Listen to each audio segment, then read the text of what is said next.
What's up planters, and welcome back to my channel. Today I'm going to show you something different, because today I'm going to show you the dark side of growing plants. Because not everything is always happy and growing and pushing out new growth and flowering. Sometimes plants are also struggling. Today I'm going to show you my top 5 plants that are currently almost dying. Okay, so the first plant that is actually dying in my care is this one, and it is a Calathea or Calathea or whatever you want to call it. It is actually called Calathea mix. So I'm not sure which exact species this is, but as you can see it's almost like species dying because yeah, the soil is so dry. It's actually in my plant wall right there, and I kind of forgot to water it. I forgot to water the whole plant wall. So it's really dry right now. But some of the plants, they can handle that. But as some of you might know, Calatheas, they are really pain in the ass. Because these plants, they need a lot of humidity. They love to have their soil moist at all time. Yeah, this one is really struggling right now. And I am not sure if it will survive. But what am I going to do?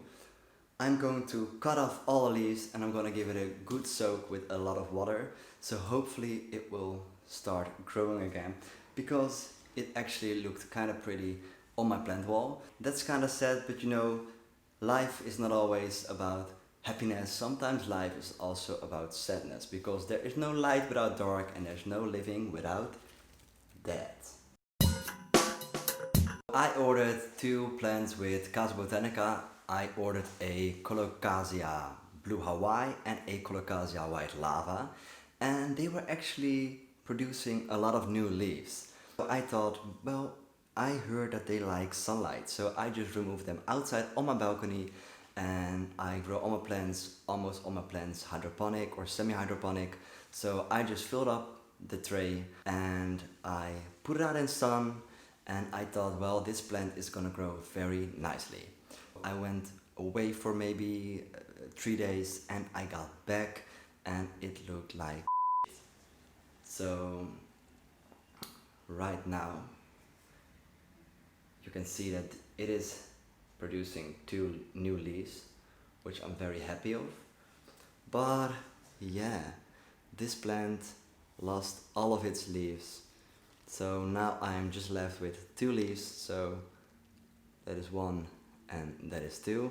So that is kind of sad, but I mean, we all make mistakes, and I just made the mistake to throw it outside in sun while it wasn't even used to direct sun. I killed it kinda because I thought it would be happier in sun, but I didn't took baby steps to put it in sun. So eventually it just burned and the leaves were all crispy. The tray was really dry, so it didn't have any access to water. But that was maybe 3 days ago, and now it's already producing 2 leaves. So this plant will bounce back, but this is a lesson that when you move plants from indoors and you move them outdoors, you should really take baby steps, because plants don't like to be from a shaded area, which is here in my plant room. It's basically all no direct sun, especially not in summer when the sun is really high. Take baby steps when moving your plants from indoors to outdoors. And well, let's continue on this dead journey, because I actually have another dead plant to show you. I had this plant for maybe, I think, 3 years, and it was just growing in my kitchen. It was growing very slowly, but it was growing. And then I decided to hang it on the wall of my plant room. And these are quite high, so I didn't really took good care of it. And now I have a dead Peperomia. And I don't think that this plant will bounce back, because it is like really dry to the bone. As you can see, when I do this, all the leaves, they come off. But I will definitely try to save it. I think I am gonna take it to my sink and give it a good soak, so hopefully it will bounce back. But I think that this is kind of a lost case. It actually was my birthday maybe I think a month ago, and on my birthday I got a nice herb called a hyssop.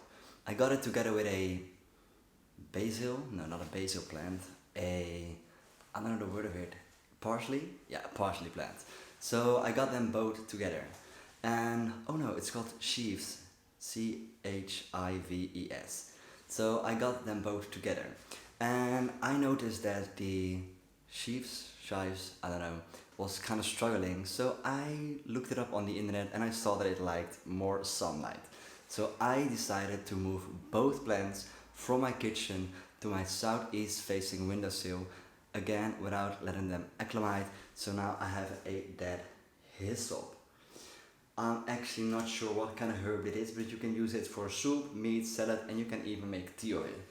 And it is not dead, but it is just really dry. And yeah, as you can see, it's really dry, and I even didn't water it when I noticed that it was dry.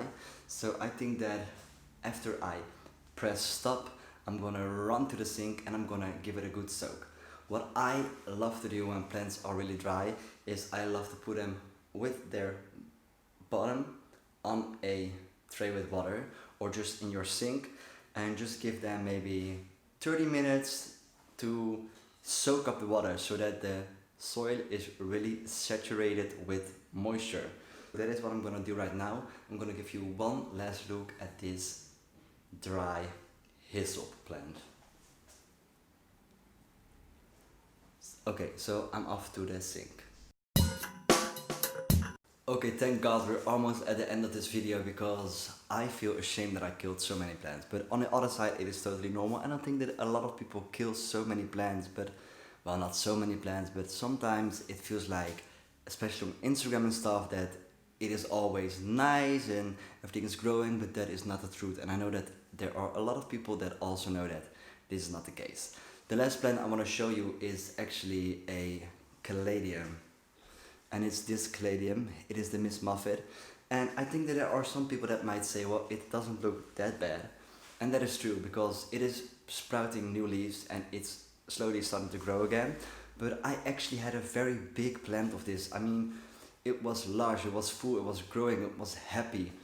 And then the days were getting darker, I forgot to water them, it got colder outside, and then they all started to look like this. Well, not like this, but they were just losing a lot of leaves.